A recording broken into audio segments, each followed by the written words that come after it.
Chez nous au Burundi, nos parents ne nous ont jamais parlé de notre sexualité. Un jeune arrive à la puberté, il ne connaît même pas ce qui va arriver à la puberté. Il va arriver à l'adolescence, il ne connaît même pas.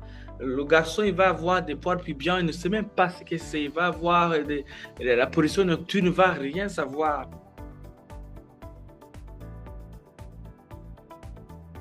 Chez nous au Burundi, nos parents ne nous ont jamais parlé de notre sexualité. Un jeune arrive à la puberté, il ne connaît même pas ce qui va arriver à la puberté. Il va arriver à l'adolescence, il ne connaît même pas.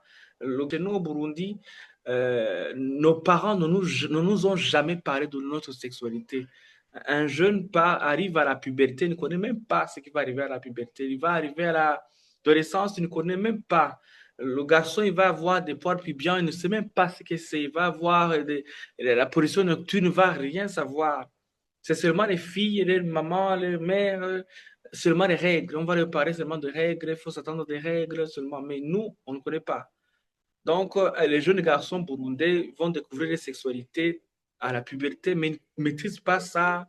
C'est pas ce qui arrive.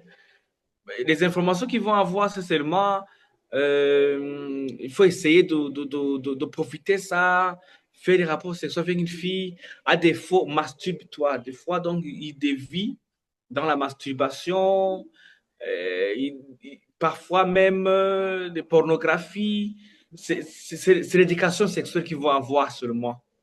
Ouais, Et ouais. quand ils précoce, il va se dire, moi, je suis malade. Parce que j'ai vu dans la pornographie, le gars, là, il a duré pendant 45 minutes. Donc, les autres grands frères là-bas, au Rigara, ils vont lui dire, petit, prends Viagra, ça va t'aider. Mm. Et je reçois des cas de priapisme à l'hôpital, des jeunes qui ont pris de ce genre de choses. Du bois bandé, Et la des choses comme protection, ça aussi? oui, pardon? Ils prennent pas du bois bandé, des choses comme ça? Pardon? Le bois bandé. Oui, Ils prennent ça aussi, non? oui, oui, il prend ça beaucoup, beaucoup même. Mm. Et sans oublier le fait que la prévention chez nous, il n'y en a pas en fait. Ils viennent se Mm. soigner lorsqu'ils sont malades. Il n'y a pas de prévention, l'éducation sexuelle. Donc, prendre des pilules ou bien prendre des préservatifs, ça c'est pudique chez nous. C'est comme si tu enseigné les gens à faire ça, en Ouais. fait. Mm. Mm. Je vois dans mon cabinet, même aujourd'hui, un jeune garçon de 22 ans, je crois, il avait 22 ans, il avait des coulements irrétrales purulents. Donc, c'est des infections sexuellement transmissibles. Il ne sait même pas ça. Il se voit en train de voir ça, il se dit, c'est quoi ça? Alors qu'il a fait des rapports sexuels récemment, il connaît. Donc, il n'y a pas cette éducation faite chez nous. Donc, on a un travail vraiment. J'ai un travail, je dirais.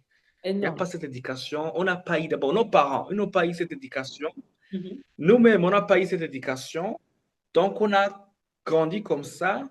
Et donc, on a un travail d'abord de démystifier ces mythes Mhm. et aussi de ne pas concilier que d'enseigner l'éducation sexuelle complète à la Burumbo. Sinon, on dit Burumbo. Et pour que les couples ou bien les jeunes ou bien ceux qui sont actifs sexuellement, parce que nos jeunes ici sont très actifs sexuellement, mais ils ne connaissent rien de leur corps. Mm.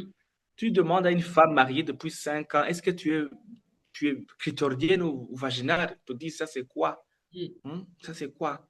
Tu expliques à une dame qui travaille à la UNPA, dans une ONG, UNICEF, il a étudié, mais demande-lui, est-ce que tu sais que tu es clitoridienne ou vaginale? Non, je ne connais pas. Il y a des maris intellectuels chez nous qui travaillent dans des banques, dans des administrations. Tu leur demandes, il te dit, moi je vais me soigner parce que on m'avait dit que lorsque tu termines le premier coup, automatiquement, tu enclenches une autre deuxième coup. Donc, il sait que c'est ça, parce qu'on lui a dit ça. Donc, il y a ces mythes-là. Hein. Si tu es garçon, tu continues.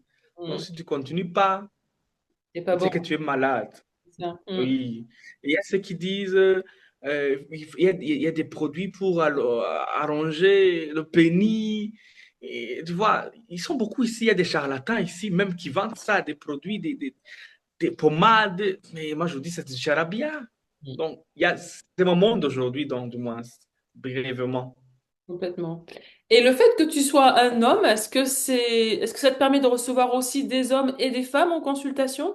Ou est-ce que ça peut poser Oui, problème culturellement parlant? Comment tu fais?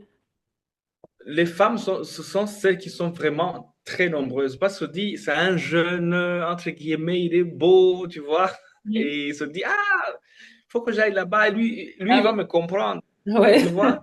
Oui. Le mari, eux, ils viennent vraiment, quand ils commencent même à te parler, il a l'impression que tu vas pas le comprendre. Mais moi, je le mets à l'aise d'abord. Je lui dis, tu as quel problème? Il me dit, la majorité de mes cas, d'abord, je ne peux pas les soigner. Des maris, par exemple, il me dit, moi, j'ai des dysfonctions sexuelles.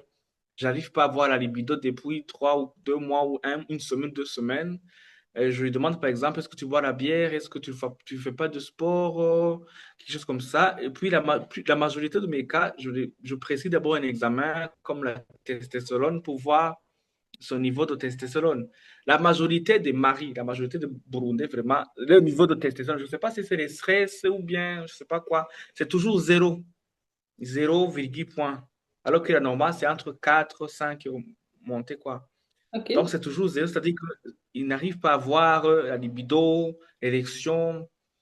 Donc, il ne peut même pas maintenir une érection s'il en a même. Donc, après, là, il y a des médicaments, surtout chez nous, il y a la Lipidap, Sutramax.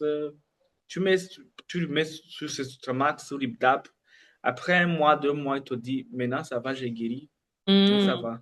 Mhm. Mais tu associes ça avec une alimentation équilibrée, du sport pour augmenter son ocytocine, dopamine, quelque chose comme ça. Voilà. Mhm. Mhm. Mais ils viennent quand même, ils viennent pas quand même. Parce qu'ils sont vraiment beaucoup. Même si ils ont peur d'aller à l'hôpital parce qu'on va dire que lui là, il vient à l'hôpital parce que ça ne marche pas dans son lit avec sa femme, il vient Mhm. quand même. Il y a ceux qui osent. D'accord. Et manifestement, ils sont quand même bien assez nombreux. Et puis en plus, avec les retours positifs des premiers, bah, ça en appelle d'autres finalement. Oui. Ouais. 99,9% des cas des hommes, c'est toujours dysfonction érectile. Fonction C'est érectile. toujours, Ouais. oui. Et chez les femmes, plutôt du vaginisme et de la dyspareunie, ou bien tu as un autre... C'est beaucoup plus la dyspareunie parce que je vous ai dit que la femme burundaise, elle est pudique.